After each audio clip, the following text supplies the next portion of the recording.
Bismillahirrahmanirrahim. Alhamdulillahirabbil alamin. Wa bihi nasta'in ala umurid dunya waddin. Asyhadu an la ilaha illallah wa asyhadu anna Muhammadan abduhu wa rasuluh. Allahumma salli ala Muhammad wa ala ali Muhammad. Bapak-bapak dan ibu-ibu, mari kita awali kajian kita dengan membaca Bismillahirrahmanirrahim. Direncanakan setiap Sabtu malam ba'da maghrib atau malam akad, petang satu malam akad,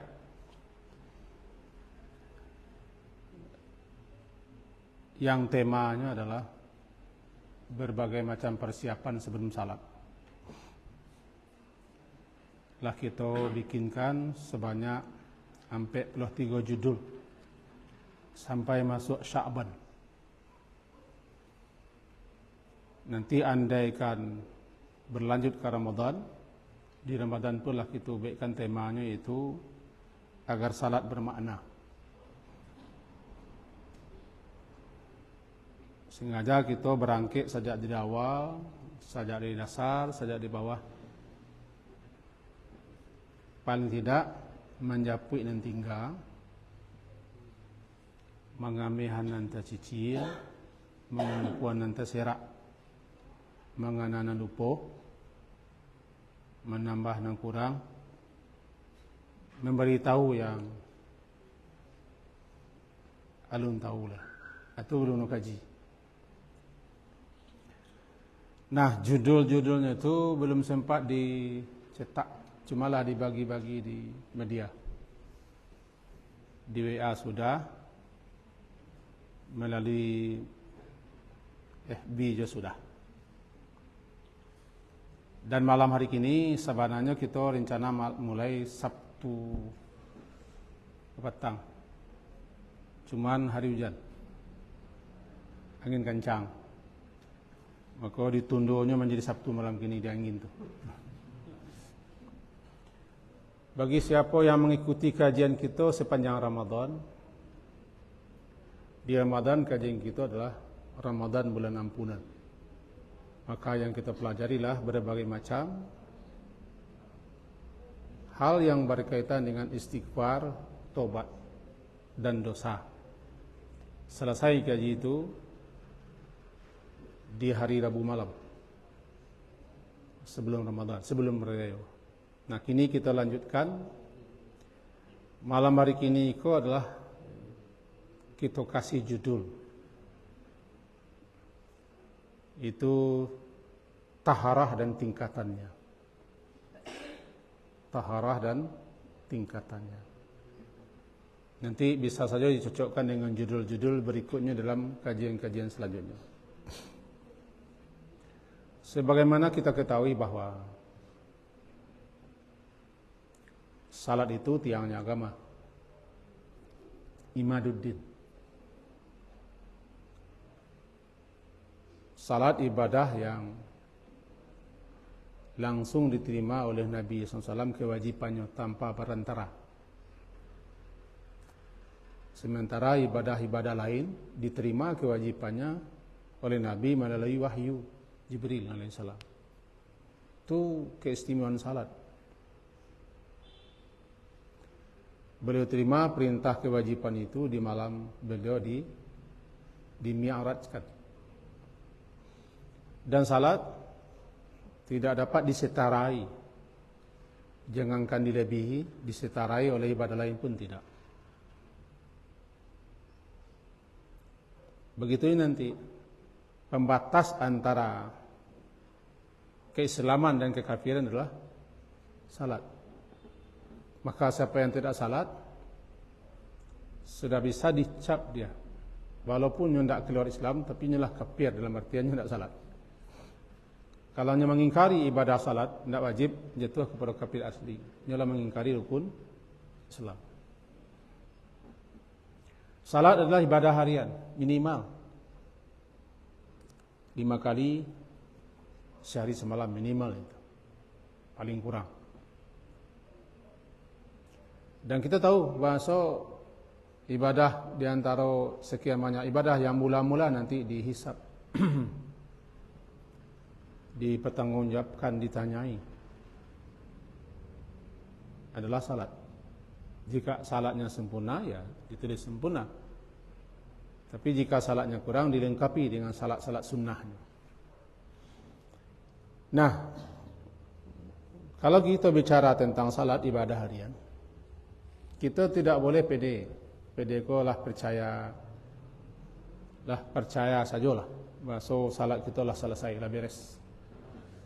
Tidak boleh, itu ujub. Justru makin dikaji, makin dipelajari, nampak kekurangan, nampak kelemahan, nampak kelalaian kita. Menjadi cameh, menjadi takui, menjadi ragu gitu.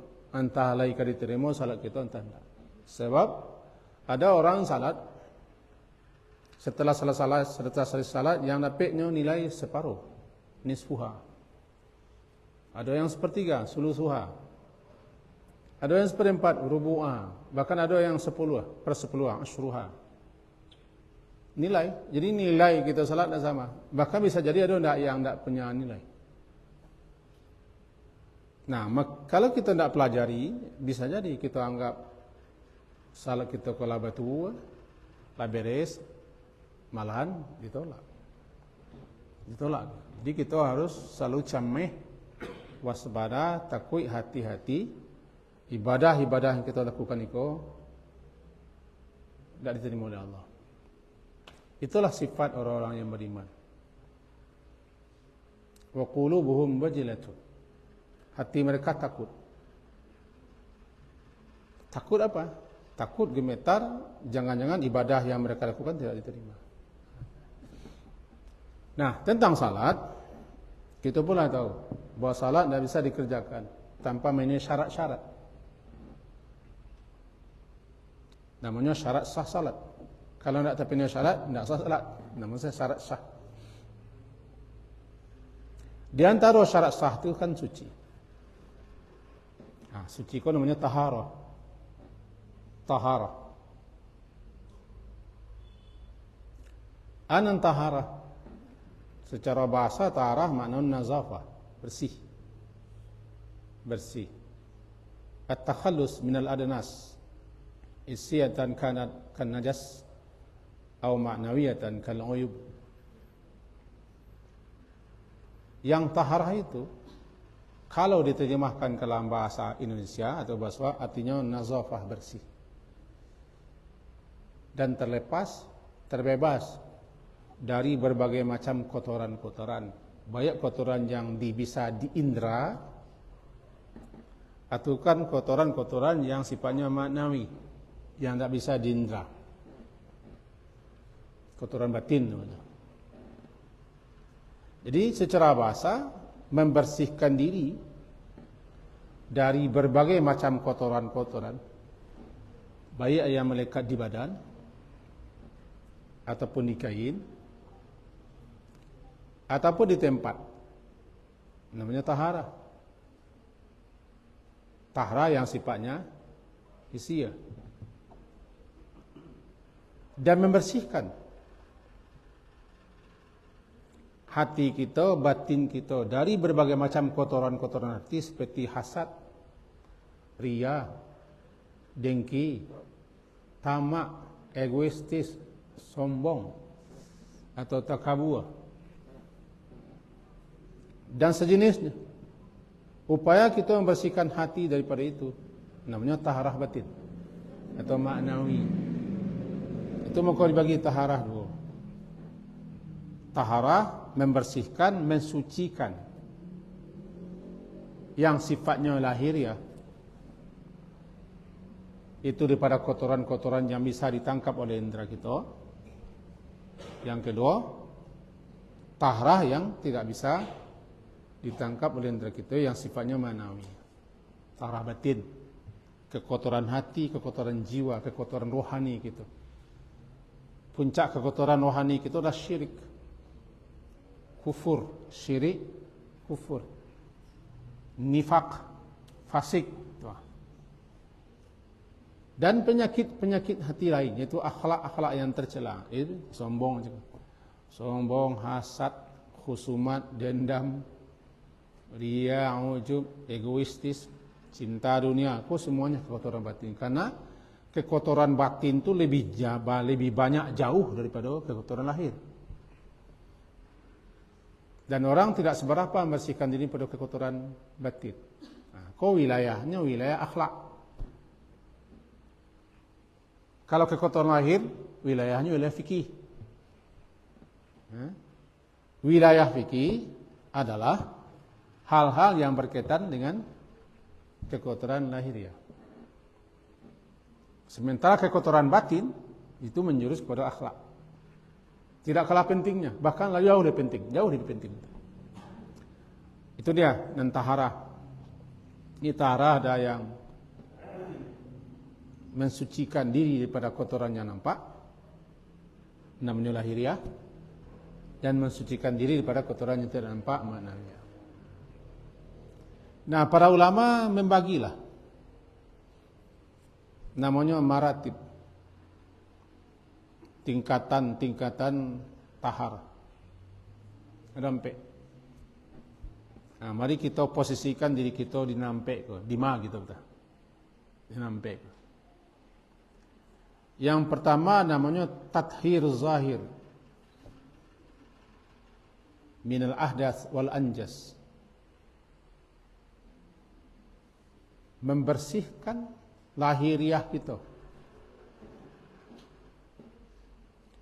Membersihkan lahiriah kita dari berbagai macam kotoran-kotoran, najis-najis. Dan hal-hal yang tidak pantas, yang tidak patut ada di badan kita.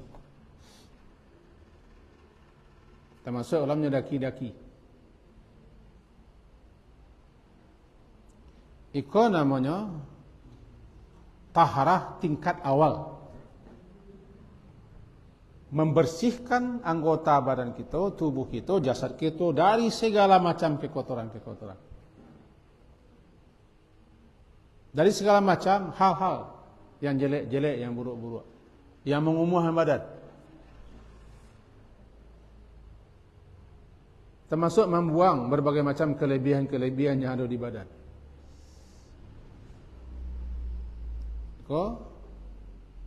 Taharah tingkat pertama.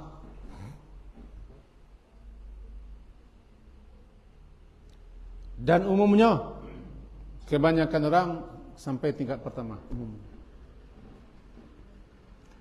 Taharah tingkat kedua namanya tathhirul jawarih minaz dzunub wal atham. Membersihkan, mensucikan jawarih, anggota badan. Kalau tingkat pertama, membersihkan anggota badan dari kotoran-kotoran. Tingkat kedua, membersihkan anggota badan kita daripada dosa-dosa dan kesalahan-kesalahan, serta berbagai macam kemaksiatan yang dilakukan oleh anggota badan kita. Membersihkan anggota badan kita. Nah, amba ingatkan dulu pernah di era tahun 80-an populer lagu Bimbo.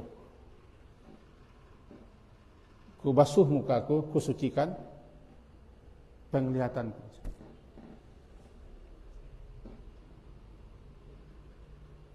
Jadi yang dimaksud daripada yang kedua adalah bukan hanya kita membersihkan anggota tubuh kita daripada kotoran-kotoran, tapi adalah membersihkan anggota tubuh kita daripada mengajarkan yang kotor-kotor, yang kumuh-kumuh, yang buruk-buruk, dan dosa-dosa, yang maksiat-maksiat, yang kesalahan-kesalahan. Kerja tangan. Jangan sampai tanganku melakukan kekotoran, dosa-dosa, kesalahan-kesalahan, mencilok, menempah, mengambil, memegang. Membersihkan mata kita daripada melihat yang dilarang. Kalau lahiriahnya lah kita bersihkan. Membersihkan mulut kita Gosok gigi lah, kumu-kumu lah. Tapi membersihkan keranjang mulut, jangan sampai mengucapkan kata-kata kotor. Nah, apa namanya? Tathhirul jawari.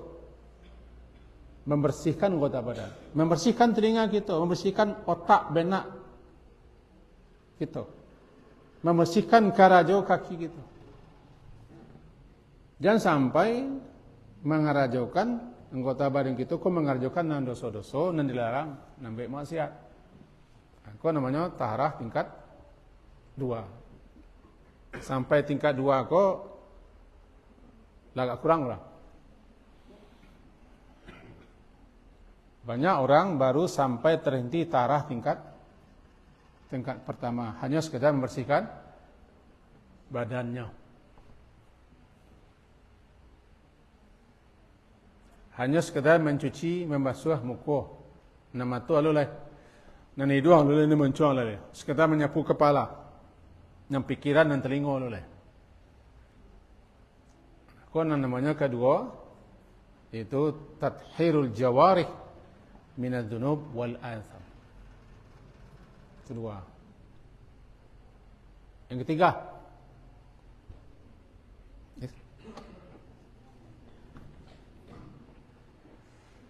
namanya tathhirul qalbi minal akhlaqil madmumah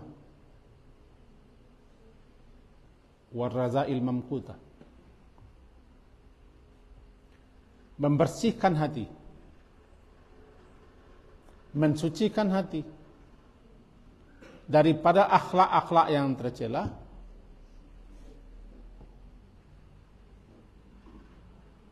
dan daripada segala hal kebusukan dan keburukan hati yang dimurkai, yang dimarahi, yang dicela. Hati dibersihkan. Nah, kaji kita, hati itu raja, penguasa di tubuh kita kan hati. Anggota badan bekerja. Tangan tidak akan mengacar, tangan tidak akan mengambil, tangan tidak akan memegang, tangan tidak akan merayah. Tangan tidak akan menuding-nuding, menunjuk-nunjuk. Tangan tidak akan memukul dan tidak akan meninju. Kalau tidak hati menyuruh. Mata tidak akan melihat kalau hati tidak menyuruh. Mulut tidak akan bicara kalau hati tidak menyuruh. Begitu kepala, telinga dan kaki. Kini ko nang ketiga, hati itu mana dibersihkan supaya kerajaan anggota badan kita pun bersih. Ko naman tiga, tathhirul qalbi min al-akhlaqil madmumah. Membersihkan, mensucikan hati kita dari akhlak-akhlak tercela. Itu kerjalah kita ambil lalu mulut. Sepanjang Ramadan ada 3 hari betul-betul kita kaji bahaya mulut, dosa mulut sepanjang Ramadan. Mengupat, mencaci, mencela, mengutuk, melaknat, menggunjing, menuduh, menyebar-nyebarkan aib, membongkar-bongkar rahasia orang.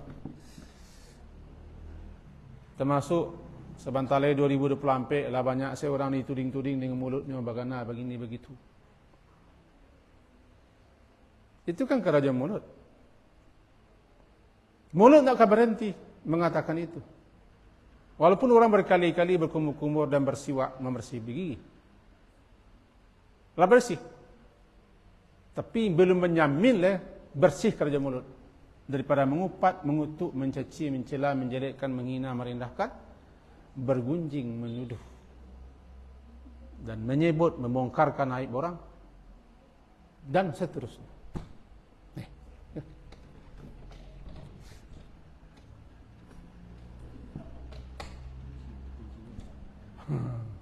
Yalah. Jadi yang menyuruh mulut bicara hati. Maka hati itu dibersihkan. Disucikan. Nanti bagaimana mensucikan hati? Kau tidak wilayah fikih. Tidak wilayah hukum, iko wilayah akhlak, wilayah adab. Apa namanya adab bicara.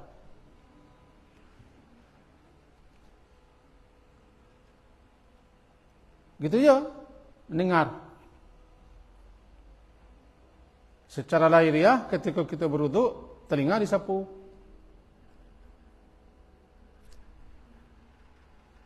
Bersih.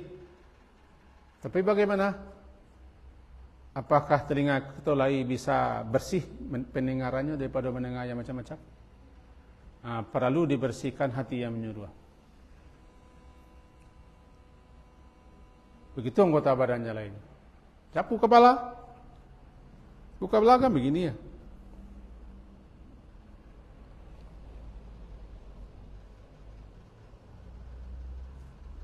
Tidak tahu bahwa anak diketawakan oleh anda kita belakang. Memang begini sapu kepala.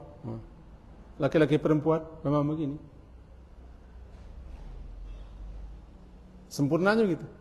Kalau kami laki-laki dibalikkan ke depan. Perempuan cukup ke belakang.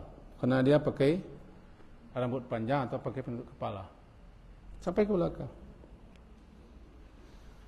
Hukumnya begitu, sunnahnya begitu. Tapi apa kerajo kepala, yang di dalam kepala itu ada benak, ada otak. Itu sampai berfikir kerja orang. Bersihkan itu daripada memikirkan yang tidak. Berapa banyaknya pikiran rusak di Indonesia. Kotor kumuh pikirannya, ide-idenya, narasinya, pemikirannya luar biasa. Banyak dikarang, hoak banyak ini. Celilah di medsos, survei saya banyak ini. Kumuh pikir. Apa? Hatinya tidak bersih. Namanya tathhirul qalbi. Tiga. Pertama, membersihkan lahiriah daripada segala kotoran.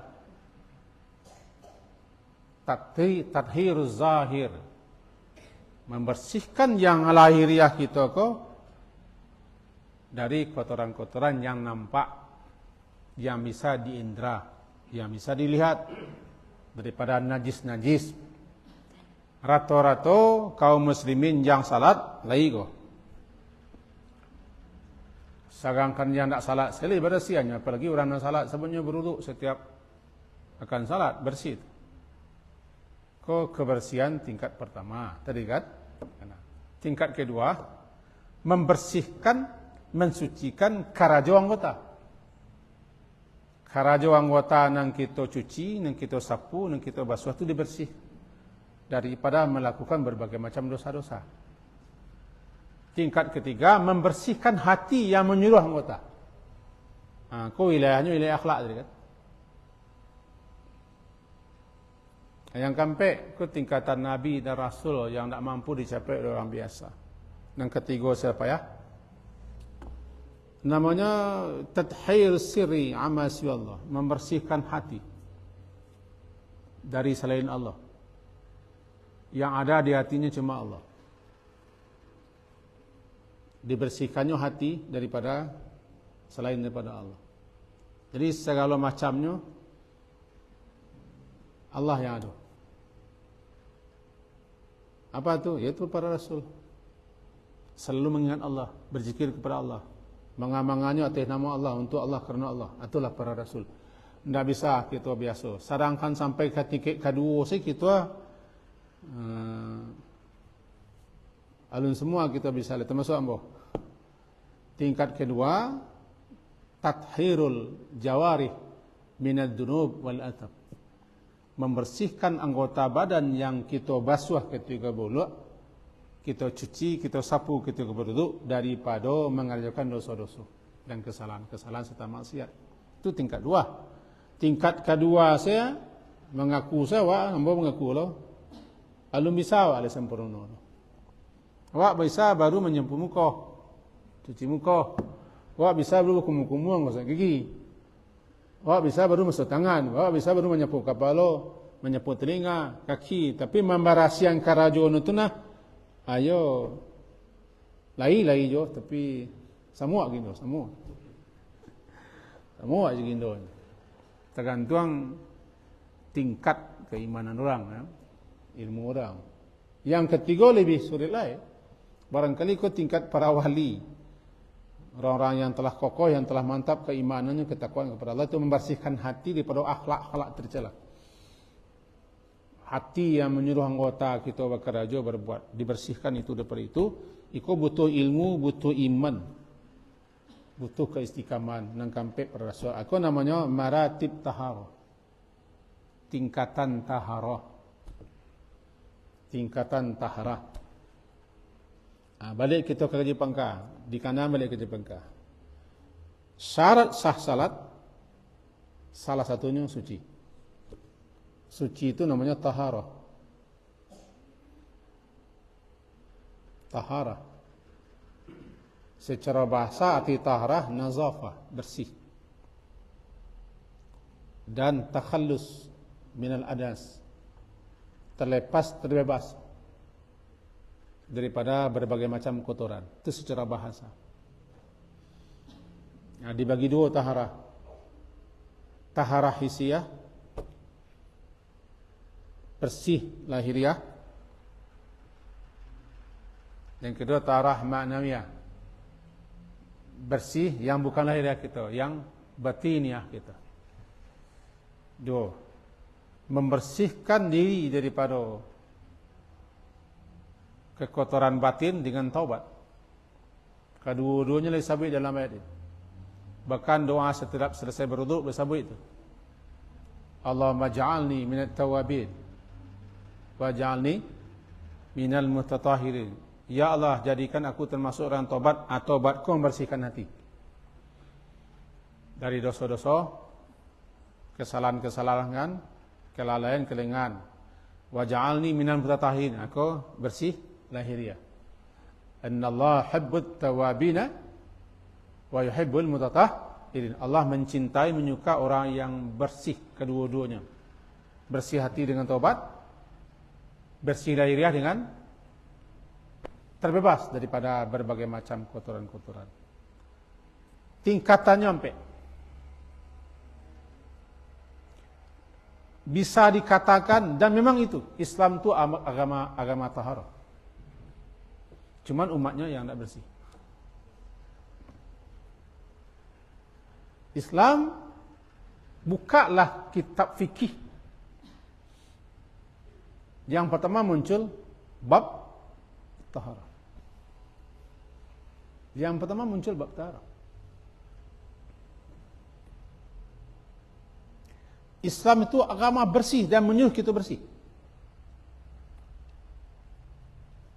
Cuman kebanyakan umatnya lato,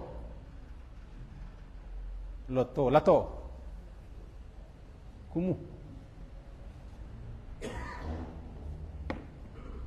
Itu tidak bisa lo dipungkiri dah.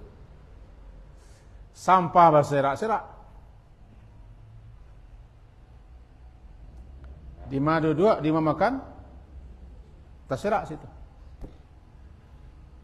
Kami yang bawa itu, pakai anak-anak, buat nanti auto keluar. Itu tidak, Islam tidak nyuruh itu. Islam nyuruh bersih. Islam nyuruh bersih. Memerintahkan kita bersih. Bukan hanya untuk salat. Dalam keseharian kita disuruh bersih.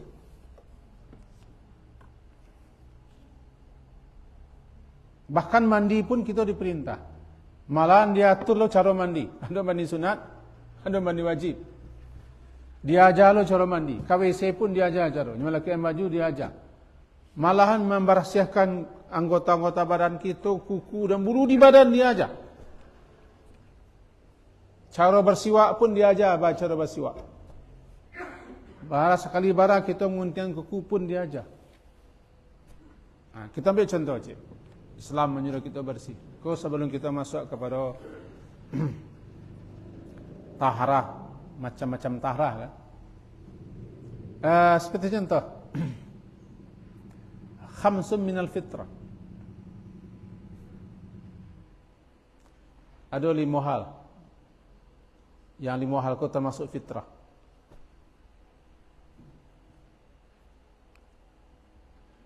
Fitrah Islam, fitrah kemanusiaan. Dan dasar kita memang harus seperti itu, diperintahkan. Pertama, khitan. Berkhitan. Itu fitrah. Bagi laki-laki sangat banyak manfaat faedah. Istihdat. Mencukur bulu kemaluan. Sampai ke situ agama kita mengajar.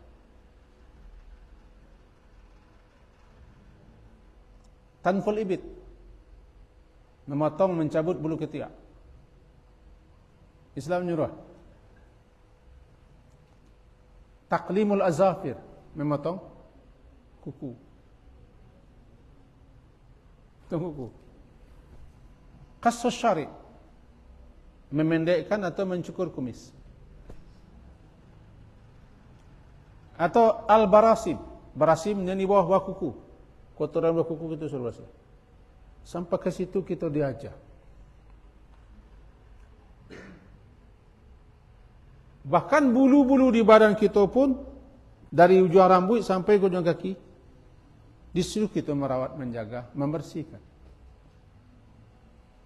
Islam mengajar kita jangan sampai kita menerima syakumuh lahir batin.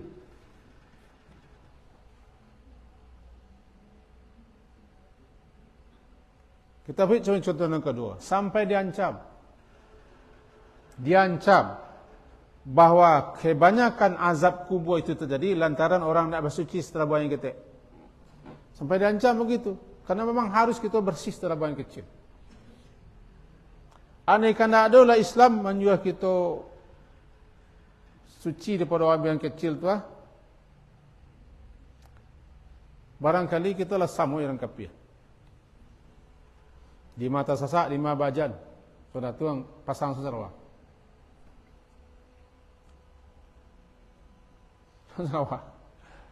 Laki-laki perempuan. Islam menyuruh kita istinja atau istijmar atau istibra. Intinya sama. Kebanyakan azab kubur dan antara orang tidak bersuci daripada buang air. Tidak ada air, ada batu.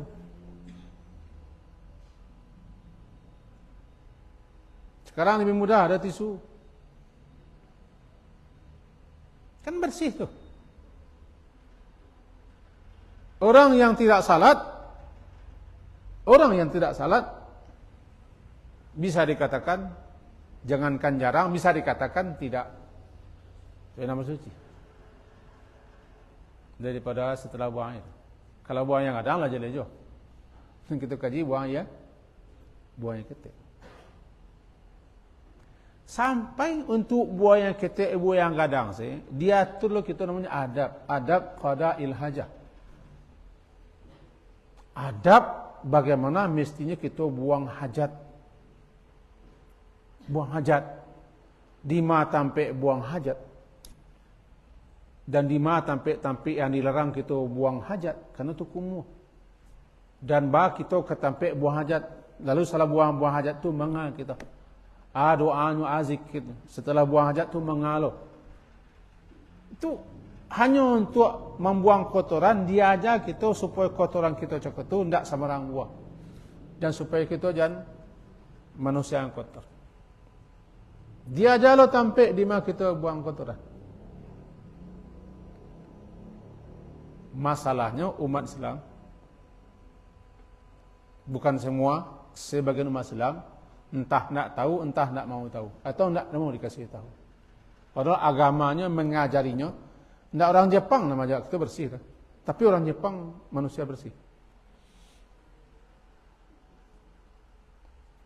Kamu pernah membaca majalah Intisari tahun 90-an. Masih terbayang bahwa tulisan judulnya kedisiplinan orang Jepang dalam kebersihan. Kalau nyorate train, date kereta atau di mana-mana, jika hanya merokok daripada tabuang merokok ke tangannya merokok. Ini tidak mau kotor. Atau dicari karate tak ke tangan, mereka dilipet masuk ke sakui. dia tidak beragama Islam. Dan yang menjurus bukan agama Islam. Kalau nya begitu, itulah kebiasaannya saat kita lah disuruh mana oleh agama kita. Kalau kita kerajukan, di samping kita beribadah, berpahala dan bersih. Mestinya umat Islam yang seperti itu. Tapi masalah umat Islam, entah tidak tahu, entah tidak mendengar, atau tidak mau tahu, atau tidak mau dikasih tahu. Itu contoh yang kedua, bersih. Ketika selesai buang air. Bahkan cara kita mandi, tidak ada ke ajaran lima-lima, ada mandi wajib kan namanya. Carilah ajaran lain pakai mandi wajib. Untuk mandi berdosa. Ada orang mandi sunat. Ada orang awak tambah mandi yang ketiga. Mandi biasa. Wajib tidak, sunat tidak, mandi biasa. Berarti berpahala tidak, berdosa tidak. Mandi biasa. Tidak pakai bismillah mandi. Berapa banyaknya kita mandi biasa ke? Pahala tidak dapat, tidak jadi beribadah. Mandi biasa. Kena lantaran tidak tahu. Kaji, kadang-kadang kaji terlangsung kata. Terlangsung kata. Terlangsung kita mengaji nan jauh-jauh. Nan ketek-ketek. Itulah gunung kita mengaji. Mengame-ngamehan. Nan tinggal. Memilih nan tak cici. Mengumpuan. Entah serak. Jangan terbalik-balik. Ya. Menambah. Nan kurang. Membilai nan lama. Maingian. Mengenal lupa, magi tahu yang pandai itu siapa? Hari-hari nalunggal, mengaji begitu. Sebab tak semua kita mahu membaca. Kita mahu membaca kalau ada gambarnya, mahu membaca. Aku sering menulis di media, kalau pakai gambar mahu orang baca. Tapi kalau tulisan saya paling-paling klik like orang 2-3. Tapi kalau ada foto, komentarnya bisa ratusan. Jadi orang awak suka mencetak gambar.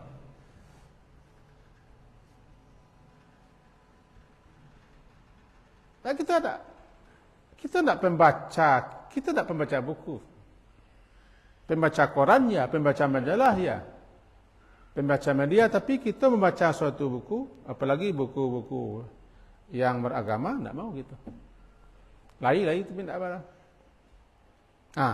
Gunanya mengaji itulah guru kita, ustaz kita, deknya membaca, deknya berajar, deknya berilmu, sekian dianalisa, kita duduk mengaji menengah salah. Itu perlunya kita kaji tema. Kalau mengaji lapis tidak bertema, ya siku capang, siku capeh. Tiba di Ramadan, syukurlah kita lah pada tahun kaji sambung. Ramadan 30 malam 30 orang guru. Bisa kadang-kadang melantak gaji kutiba alaikum wasiyam bisa 6 kali baca orang Ramadan tu. Balik kita kaji balik. Paralu ngaji. Jadi kita ulang kaji cukup balik supaya jalapeh kaji. Bahwa kesimpulannya kan ibadah yang rutin kita kerjakan setiap hari dan wajib minimal 5 kali sehari malam dan salat. Itu ibadah rutin. Puasa sekali setahun. Haji bagi yang sanggup, yang bisa. Zakat bagi yang pitih. Sedekah bagi siapa yang namuah. Tapi nan salat, amuan-amuah ada salat satu hari. Ada ikut ibadah satu hari, kita tidak boleh merasa pede lah percaya saja, salat kita 100% checklist. Sombong tak? Nabi Ibrahim doanya Rabbana taqabbal minna. Itu doa Nabi Ibrahim, Rabbana taqabbal minna. Setelah bila selesai melaksanakan perintah Allah, taqabbal minna. Ya Allah, apa yang kau perintahkan sudah kami kerjakan berdua beranak. Kami telah kerjakan dengan sungguh-sungguh sebaik-baiknya, tapi bagaimanapun juga terimalah ya Allah. Di mana kurangnya, di mana salahnya, terimalah. Nabi Ibrahim, taqabbal minna. Maka perlu kita balik mengaji dasar. Salat pun perlu. Di samping salat itu ibadah pertama nanti yang akan dihisab. Salat itu tiangnya agama. Salat itu ibadah yang sangat istimewa. Sebagai pembatas antara kekafiran dan keislaman, keislaman kekafiran. Maka salat itu juga mempunyai syarat-syarat. Salah satu syaratnya suci. Suci taharah. Taharah kita masuk cakap pengantar. Taharah, apa itu definisi taharah? Lalu tingkatan taharah, betapa pentingnya suci. Dan mestinya kita kaum muslimin, orang yang paling bersih di dunia. Lah mati pun kita pemandian. Tak lahir ke pemandian dah.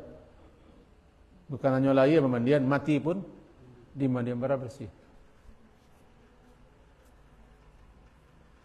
Ada tak ajaran lain mati di mandian? Tak ada. Bagi baju jas pakai dasi, berbadai, yang ke peti. Tak, kita dimandikan, dibersihkan, dikapani. Lahir ke dunia dibersihkan, pergi dari dunia dibersihkan. Itu menunjukkan kita kau berhasil. Pergi tiba berhasil, pulang berhasil. Dalam guru dulu maja. Ketika kami rajin-rajin pergi ke rumah guru beraja, di samping kuliah kami rajin beraja ke rumah guru. Ketika beraja mustalahul hadis, guru kami suka bercerita, dan cerita itu nentagi menengah, tapi ceritanya sifatnya keilmuan dan motivasi.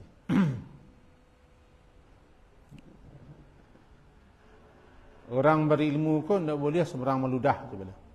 Maludah. Maludah pun tak boleh sembarang.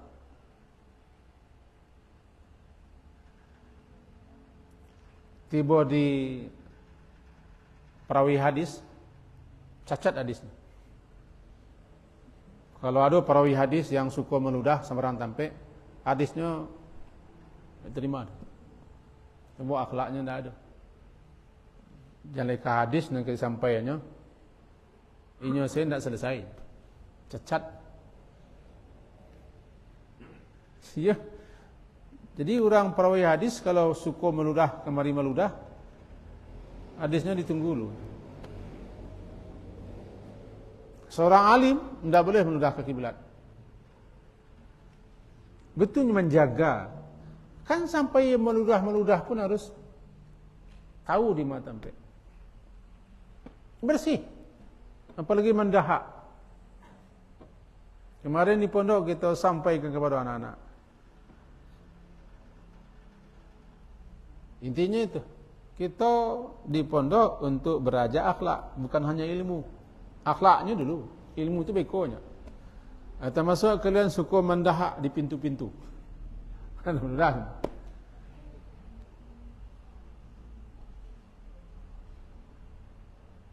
Kita agama bersih. Namun taharah, praktekkan taharah. Makanya siapa nama ludah di masjid, kafarahnya tutup, ludah tidak buang ludah. Kata Nabi. Ketika masjid Ibadah lantai pasir. Itu mengkon kita barangkit sejak daripada mulai taharah. Belum macam taharah nak kita baca dah.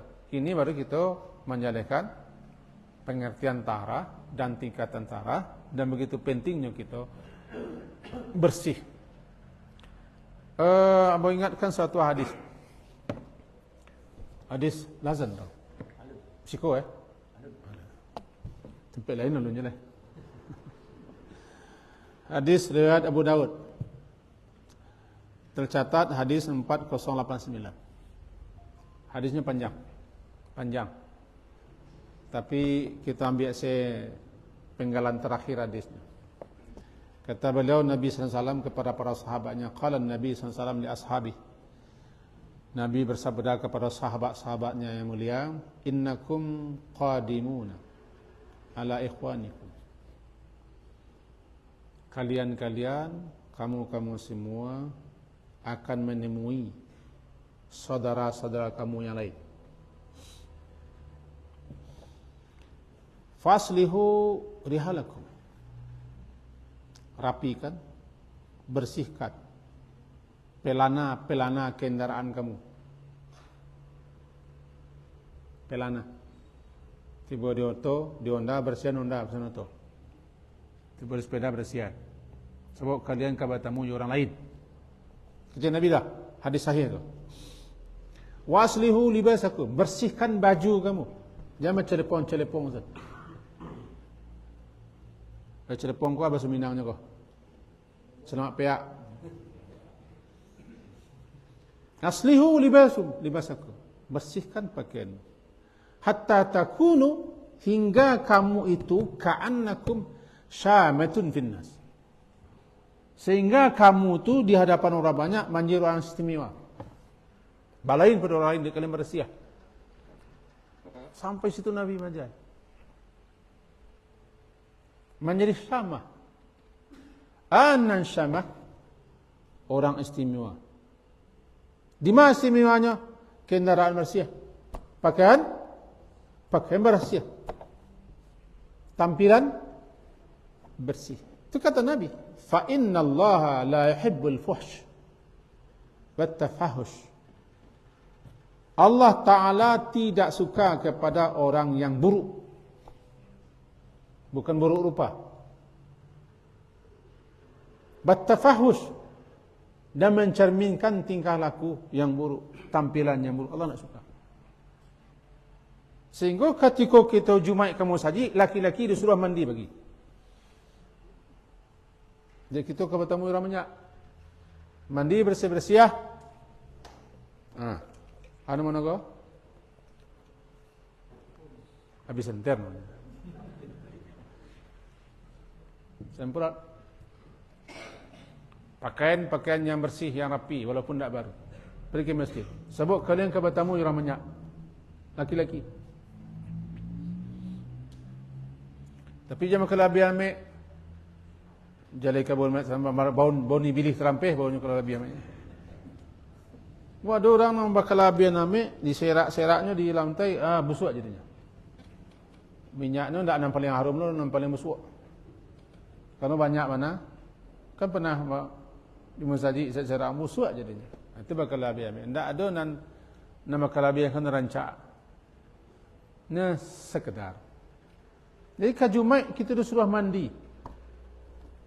Pakai ke ibu-ibu atau calon ibu-ibu sedialah minyak yang tak busuk tu di rumah. Ambil kau pergi ke masjid udahnya steak kacang kecika kau tak menangui menjalik laki ke pai tu. No. Kali gitu kan? Ini duit kan saja. Jadi segala minyak bersih. Rambut disuruh bersih. Nabi sudah rapikan rambutmu kata Nabi. Kau tadi sambut calik engkau seperti setan kata Nabi. Sebab rambutnya berseleweran. Pergi sana, cuma setan mau calik. Itu bahasa awaknya. Rapikan sana, baru temui saya. Islam tu bersih. Allah saya jamil, jamal. Bersih. Hari raya disuruh lelaki bersih. Sebut nak kumpul tu lelaki. Kalau perempuan disuruh baru-baru, tidak disuruh pun, anak baru-baru. Ya. Apalagi disuruh. Jadi ketika kita bertamu-tamu disuruh kita bersih-bersih. Jangan sampai kita berpenampilan fuhsh, buruk dan tafahus. Tafahus bersengaja berburuk-burukan badan awak rencak. Tak ada orang keburuk-burukan, kerancak-rancakan lagi. Keburuk-burukan awak. Itu pesan Nabi kepada, bahkan dikatakan dalam hadis at-tuhuru syatrul iman.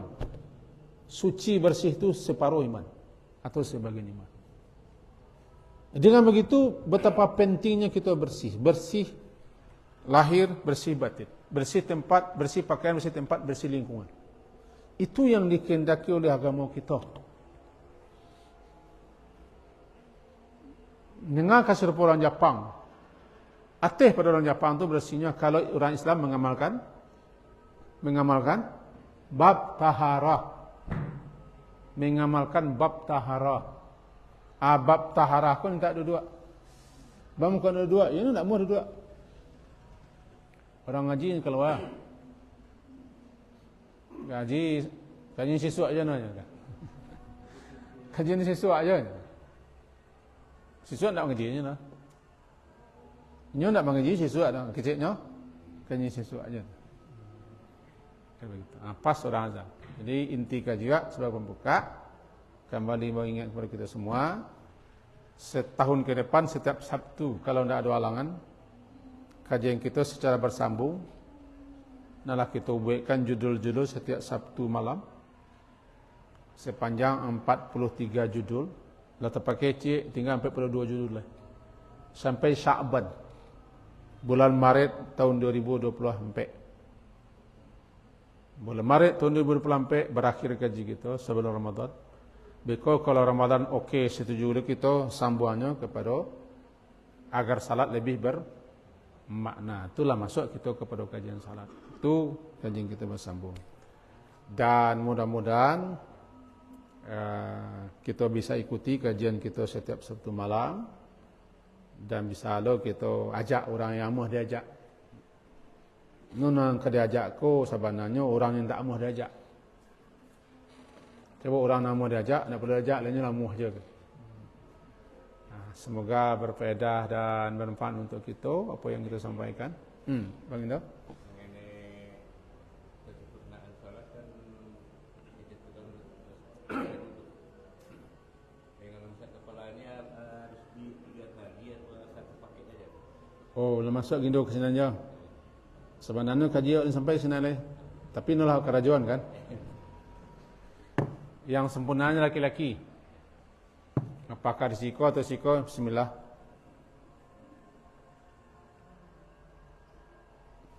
Balik ke depan. Bisa langsung ke telinga. Atau di depan ambil air baru. Baru 3 kali. Baru 3 kali. Ambil lo koma. Anu titik leh. Bagi perempuan yang rambut panjang dan segala macam susah, cukup ke belakang. Langsung ke telinga. Masuk tunjuk empu di luar. Di karehan. Tuh. Bagi yang bersorban bisa separuh. Andaikan ikut nanti kopiah, peci, separuh keluar, separuh langsung saya ke teh belakang. Di jilbab pun bisa lah. Yang penting tak buat kanai. Barangkali satu kali, mashatan wahidah. Yang paling sahih satu kali, mashatan wahidah. Tapi ada pendapat dalam mazhab 3 kali je. Cuma dirujuk-rujuk, dikaji-kaji, yang paling kuat kecil yang menguatkannya 1 kali. Bagi yang nak percaya, nak percaya 3 kali je baik. Lah. Jadi Ustaz memang dia majak orang yang kamu diajak. Sekarang orang yang mau belajar kan dah wakilnya kah hadis menggigit akar kayu. Jangan akar kayu yo. Akar ubi saya. Akar ubi. Kan bisa ada bui. Itu yang saya cari. Ikut kalah majak bagus. Kalah majak bagus. Dah diumumkan. Ya kan? Yang kerja kita ke majak. Awak belum sampai ke zaman itu. Ke zaman kita disuruh Nabi mengikat kayu dulu. Ada lah. Akar kapelo masih banyak. Jadi anda sampai ke zaman. Kalau tanya nak kedua kali kamu apa? Alun tiba mas. Orang kan masih ke surau. Masih banyak ke surau. Besok malam minggu besok tambah cek lagi. Sabar menunggu aja ya Pak. Ah? Sabar menunggu aja. Menunggu harus sabar. Karena berhubungan ke ubi yang tiang. Ayah jangan jauh mana kaji tak kuat. Tak tamakan daripada kaji. Nah, tinggi mana kaji. Tak tamakan kaji. Lah. Sekian. Ya itulah, bukan ingatan bukan mesti ada. Kalau ada ingatanmu lah ragu. Sekian, semoga berfaedah dan kawan-kawan yang datang mudah-mudahan pun bermanfaat kedatangannya, amin. Diakhiri dengan subhanakallah walhamdulillah asyhadu an la ilaha illa anta astaghfiruka wa atubu ilaik. Sallallahu alaihi Muhammadin wa ala alihi washabihi ajma'in. Alhamdulillah. Assalamualaikum warahmatullahi wabarakatuh.